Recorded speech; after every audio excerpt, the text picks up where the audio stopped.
Hola niños, Dios les bendiga, gracias por acompañarme una semana más con estas clases. ¿Qué les parece si iniciamos con una oración? Repitan después de mí. Señor Jesús, te damos gracias en este día por la bendición que tú nos das de poder escuchar de tu palabra. Te pedimos que seas tú hablando a nuestro corazón y nos enseñes de tu palabra, que podamos guardarla en lo más profundo de nuestro corazón y compartirla con la gente que nos rodea. En el nombre de Jesús, amén. Bueno, pues Dios les bendiga. Hoy continuamos con nuestra segunda lección de la unidad 2, que se llama Marcos, Jesús, el siervo perfecto. Les recuerdo que la unidad 2 trata de los evangelios y hechos. Entonces, en esta ocasión nos toca aprender sobre el libro de Marcos. Y esta clase, como les menciono, se llama Jesús, el siervo perfecto. Precisamente vamos a hablar de qué es lo que nos habla en el libro de Marcos. Pero antes vamos a contar un poquito la historia de quién era Marcos. Bueno, pues para los que no sepan, Marcos era primo de Bernabé, un amigo cristiano del apóstol Pablo. Marcos acompañó a Pablo y a Bernabé, en su primer viaje misionero para predicar de Jesús. Marcos también pasó mucho tiempo con Pedro y hay motivos para creer que Marcos escribió este Evangelio de Marcos basándose en la predicación de Pedro. Bueno, ahora que sabemos más o menos quién fue Marcos, vamos ahora sí a preguntarnos, ¿por qué escribió Marcos este Evangelio? Bueno, pues Marcos escribió este evangelio precisamente para los creyentes romanos o bien para los gentiles. Esto quiere decir que eran personas que no eran judías, eran creyentes pero no judías, por eso se les llamaba los gentiles. Y precisamente Marcos escribía este libro, este evangelio, para motivar a esos creyentes que en ese momento precisamente estaban pasando graves sufrimientos. Resulta que en ese entonces estaban siendo perseguidos a causa de su fe en Jesús.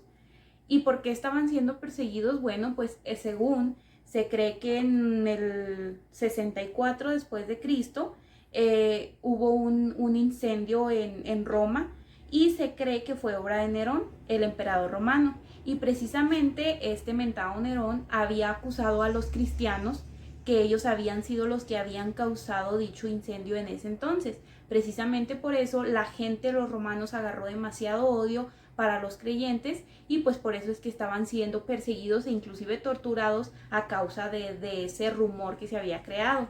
Entonces, posiblemente Marcos escribió este evangelio para motivar a los creyentes en ese entonces, a los gentiles, para motivarles a que siguieran adelante y recordarles siempre que Jesús era el siervo perfecto, es decir, que ellos no se rindieran sin importar todo lo que estaba pasando. Y aquí en este libro de Marcos podemos encontrar varios aspectos en los que Marcos describe cómo Jesús fue y es el siervo perfecto. Precisamente aquí en este libro de Marcos podemos encontrar varias historias. Les voy a mencionar solamente como 5 más o menos. Bueno, pues en Marcos 1 del 29 al 34 podemos encontrar 2 historias de cuando Jesús sanó a la suegra de Pedro y a otras personas más que precisamente la gente llegaba con enfermedades, llegaban y le acercaban a los enfermos y Jesús los sanaba. Marcos haciendo referencia a que Jesús sanaba a la gente, a que Jesús sanaba a los enfermos, precisamente era recordarles de que Jesús había venido a servir a la gente. Aquí tenemos nuestro versículo inicial, nuestro versículo clave, nuestro versículo a memorizar. Nuestro texto del día de hoy precisamente se encuentra en Marcos 10:45, que dice de la siguiente manera: porque el Hijo del Hombre no vino para ser servido, sino para servir y para dar su vida en rescate por muchos. Marcos 10:45. Pues así como se los comentaba anteriormente, aquí lo que trataba de recordarles Marcos era de que Jesús había siempre mostrado una actitud humilde, una actitud de servicio. Y así como estas historias de cuando Jesús sanó a la suegra de Pedro y cuando Jesús sanó a los otros enfermos, precisamente hay muchísimas historias más. Podemos encontrar también en Marcos 1, 40 al 42, cuando Jesús sanó a un leproso. En Marcos 5 del 35 al 42 podemos encontrar cuando Jesús sanó y resucitó a una niña. No sé si recuerden esa historia, que creo que es una historia muy conocida por muchos, cuando Jesús resucitó a la hija de Jairo. precisamente este hombre llegaba como todo papá, ¿verdad? Precisamente ahora que es Día del Padre, feliz día a todos los papás. Y recordando un poquito de esta historia de este padre que se encontraba en una aflicción, Jairo había ido a buscar a Jesús dado a que su hija estaba enferma, estaba muy grave. Entonces dice que cuando Jairo estaba ahí, llegó alguien y dijo, ¿sabes qué? Ya ni para qué molestes a Jesús, ya tu hija ya se murió. O sea, imaginen la desesperación de este padre al saber que su hija ya estaba muerta, que a lo mejor ya era demasiado tarde, que Jesús ya no iba a poder hacer nada. Aquí podemos ver precisamente cuando Jesús fue a la casa, aún sabiendo que la niña ya había muerto, y dice que Jesús les dijo, tranquila, la niña solamente duerme. Aquí la gente se estaba riendo, se estaba burlando porque decían, ¿cómo va a estar dormida si ya la estamos viendo muerta? Entonces aquí Jesús obró de una manera tan sorprendente, tan maravillosa, haciendo que esa niña fuera resucitada. O sea, imaginen ese momento de estar toda la gente ahí reunida ahí diciendo, ya está consolando al pobre papá y dice, no, pues lo sentimos tu pérdida. Y para acá por otro lado Jesús ya había resucitado a esa niña. Y saben que precisamente estos milagros que Jesús había hecho en ese entonces, Marcos se los quería recordar a esa gente que estaba siendo atormentada en ese momento, para que ellos siguieran adelante, para que ellos siguieran luchando. Otra de las historias también la encontramos en Marcos 6, del 35 al 44, cuando Jesús alimentó a las 5,000 personas. Esta es una de mis historias que desde chiquita yo creo que me gusta, y yo pienso que a lo mejor todos ya la conocemos, ¿no? Cuando Jesús alimentó a la multitud con tan solamente 5 panes y 2 pescados. O sea, yo sé que es algo sorprendente, es algo que a lo mejor muchos ni creen, porque a lo mejor dicen, no, hubo un momento yo también que mientras yo era niña yo decía, pero bueno, ¿cómo fue que lo hizo? ¿Cómo así? Porque dices, tus 5 panes, o sea, a lo mejor en mi familia somos 5 y tenemos uno para cada uno y nos quedamos con hambre. Entonces imaginen alimentar a toda esa multitud con solamente 5 panes y 2 pescados. 2 pescados que a lo mejor una persona se come, ¿no? Bueno, no sé ustedes, pero la mayoría de las personas se come 2 pescados. Ahora imaginen 2 pescados, 5 panes, dividirlos para 5,000 personas. Ojo, y esto aquí era sin contar mujeres y niños. Entonces, ¿cuánta gente habría? ¿Realmente cuántas personas habría en ese lugar? Entonces imaginen lo sorprendente cuando Jesús hizo que esos 5 panes y esos 2 peces fueran suficiente y hasta más para toda esa multitud, porque la Biblia nos relata que inclusive, o sea, los discípulos recogieron aún cestas llenas de eso, de donde la gente ya se había, digamos, ya estaba satisfecha, ya se había alimentado, y aún así quedó comida. O sea, es tan asombroso el podernos dar cuenta de cómo Jesús fue uno de los mejores ejemplos en, como aquí nos dice esta lección, Jesús el siervo perfecto. Y otra de las historias también que vienen aquí, la encontramos en Marcos 7, 31 al 35, de cuando Jesús sanó un sordomudo, también en Marcos 8, del 22 al 25, cuando Jesús sanó un ciego. Y aquí esta historia del ciego, precisamente ahorita la estaba leyendo para recordar la historia, y me encontré con la historia esa que dice que Jesús le limpió los ojos, y que le decía que si lograba ver algo, y él decía, pues ve algo, pero como que no enfocaba el hombre, el que era ciego, como que empezaba a ver, pero no tan claro. No sé si me entiendan, por decir, yo uso lentes y yo veo con lentes perfecto, ¿no? Pero si yo me los quito, empiezo a ver como que borroso, como que no enfoco. Entonces yo pienso que más o menos este hombre fue algo similar, ¿no? Que cuando Jesús empieza ahí a lavarle o limpiarle el ojo, como ustedes quieran decirle, el hombre decía, pues es que como que más o menos veo, como que veo borroso, como que sí distingo, pero como que no enfoco. Entonces dice que Jesús volvió a hacer lo mismo, y que fue lo que pasó, que este hombre comenzó a ver perfectamente y sin necesidad de usar lentes. Entonces yo pienso que milagros como estos son los que Marcos precisamente quería calcar en su evangelio, para que todos los creyentes que estaban sufriendo recordaran que Jesús había sido el siervo perfecto, y que no estaban siendo perseguidos simplemente por ser fanáticos de algo o de alguien, sino que recordaran que si estaban siendo perseguidos era por Jesús, y que todo lo que pasaran iba a valer la pena, porque recuerden que en Jesús nosotros lo tenemos todo. Inclusive hay una parte en la Biblia que dice, bienaventurados aquellos a los que vituperen, aquellos a los que persigan. Entonces yo pienso que Marcos era lo que quería recordarles, ¿no? Que siguieran adelante, aunque el mundo se les viniera encima, ellos pudieran continuar. Y también en cierta ocasión dos de los discípulos de Jesús se habían acercado en una ocasión para preguntarle si podían tener el honor, si podían tener la dicha, por así decirlo, de que uno se sentara a su izquierda y el otro a su derecha. Entonces, pues aquí hubo un pequeño escenario que nos dice que Jesús les quiso mostrar una gran lección ese día, cuando estos discípulos llegaron a preguntarle eso, si podían. Y la lección que Jesús les daba era una lección tan grande, una lección de humildad que inclusive hasta la fecha nos sirve a ustedes y a mí. Jesús les decía que era necesario que sirvieran. Decía, la enseñanza que aquí Jesús les daba era que precisamente que para poder ser grandes en el reino de Dios tendrían que empezar desde abajo. Es decir, no podían llegar allá, yo me siento a este lado, yo me siento a este lado y ya, no. Porque Jesús aquí, como lo podíamos leer en nuestro texto base, que dice, porque el Hijo del Hombre no vino para ser servido, sino para servir y para dar su vida en rescate por muchos.